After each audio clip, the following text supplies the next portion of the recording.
Hello hi నమస్తే, నేను మీ సురేష్. ఈరోజు మనం వార్తలు చూసుకున్నట్టయితే మోడీని దింపేది రాహులే.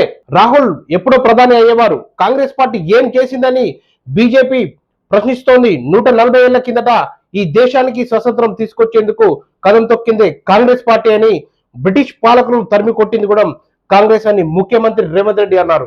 అలాగే బీజేపీ ఆర్ఎస్ఎస్ చాలా ఏళ్లుగా ప్రయత్నిస్తున్నాయి, కానీ ప్రధాని కుర్చీ వదులుకునేందుకు సిద్ధంగా లేరు. అధికారం ఉంటేనే పార్టీలు రాజకీయాలు చేస్తాయి. అధికారం ఉన్నా లేకున్నా కాంగ్రెస్ ది ప్రజాపక్షమే. ఏఐసిసి లీగల్ సెల్ సదస్సులో సీఎం రేవంత్ రెడ్డి ఎట్టుకేలకు ప్రధాని సీటుపై రేవంత్ రెడ్డి తన మనసులో మాట బయట పెట్టారు. రాహుల్ ఎప్పుడైనా మోడీని దింపేది రాహులే అంటూ, మాకు అధికారం ఉన్నా లేకపోయినా మేము ప్రజాపక్షానే ఉంటామని, అధికారంతో మాకు సంబంధం లేదు, ప్రజాపక్షమే మాకు సంబంధం, ఎప్పుడు ప్రజల్లో ఉంటాం, ప్రజలకే మేలు చేస్తూ ఉంటాం, అది కాంగ్రెస్ పార్టీ నైజం అంటూ నిన్న ఏఐసిసి లీగల్ సెల్ సదస్సులో సీఎం రేవంత్ రెడ్డి సంచలన వ్యాఖ్యలు చేశారు. Thank you. మరో మంచి న్యూస్ తో మీ ముందుకు వస్తా. బాయ్.